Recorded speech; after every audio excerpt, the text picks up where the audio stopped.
He's not up there tonight in these storms, I could tell Volunteering to do that. All right, let's bring in Kevin because we are seeing nasty weather out there right now, and this is a little bit of hail. Yeah, that or was a lot of it. That was from Owen County earlier today, but I just got a photo in a few moments ago of what looks to be slightly larger maybe than quarter-size hail. This is in Alexandria in Campbell County. So there it is right there. That is the hail you can see he's holding in his hand. That's a little bit larger than quarter-size there, and that will certainly do some damage or at least put a few dings in cars out there. So this is why that storm is currently severe warned in Campbell County. It's had a history of producing large hail. Here it is now, about to move out of Campbell County into Claremont County, where the warning has now been extended as far east as the Bethel area. This is one of the more impressive looking supercells I've seen so far this season. Luckily enough for us, though, the primary concern that we have is large hail out of this. You're looking at this and you may say, well, that's a hook on the storm. You're absolutely right. However, conditions are a little bit different tonight in the sense that this storm is kind of getting its energy from a different place other than the surface of the earth where it's warm and humid. So we call it an elevated storm, and it typically doesn't produce tornadic activity, but can produce some fairly large hail, and that's what we're seeing right now. So it's going to drift just north of New Richmond. We'll zoom in a little closer to get you in on some of these communities here, but from Oneonta over towards Lindale, Nicholsville, South Bantam, for example, you guys are about to get hit with some fairly sizable hail, at least dime size, potentially even larger as this comes through. I mean, check out the hail tracker. You can see this storm has had a lengthy history of producing large hail across much of northern Kentucky. I'll take the lightning off, and you can see that right there going all the way back towards Rising Sun and Union. So let's follow this in with the severe weather warning now.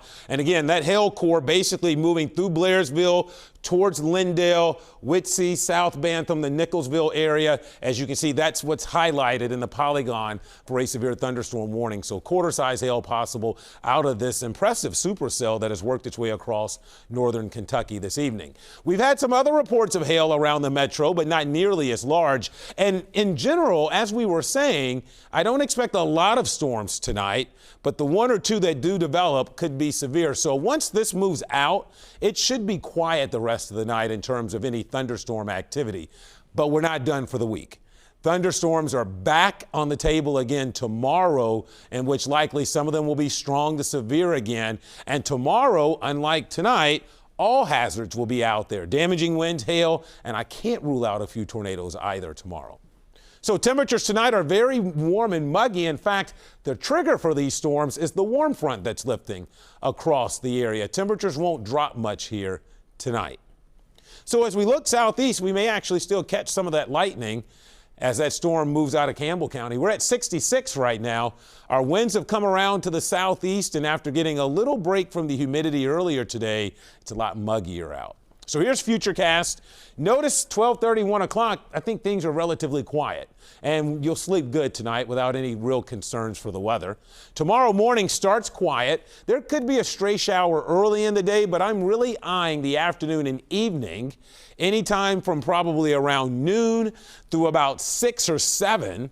I think the threat for severe weather will be the greatest as a line of storms works its way through. And there could be some lingering showers through the evening tomorrow, but I think any severe threat is pretty much over by about 7 or so. And then as we go into Friday, it starts dry, but I think showers and storms are pretty widespread again on Friday, with yet another potential for a few of them to be strong to severe. So that storm threat for the next hour or so, and then it's quiet the rest of the night, generally starting quiet tomorrow.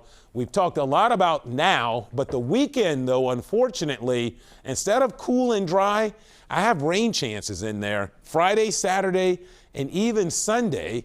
But while it may not be a washout, the threat is there, so stay tuned. It is looking wetter this weekend. The storms will fade here shortly. Tomorrow, they're back again. It's a weather impact day as we'll top out in the upper 70s. Here's your 7-day forecast. And as I mentioned, Mike and Sheree, we traded in kind of cool and dry for kind of humid and damp this weekend. We'll try to fine-tune those rain chances, but I do think we have impacts to races, or at least the entire Flying Pig event this weekend, from a little bit of wet weather. All right, Kevin.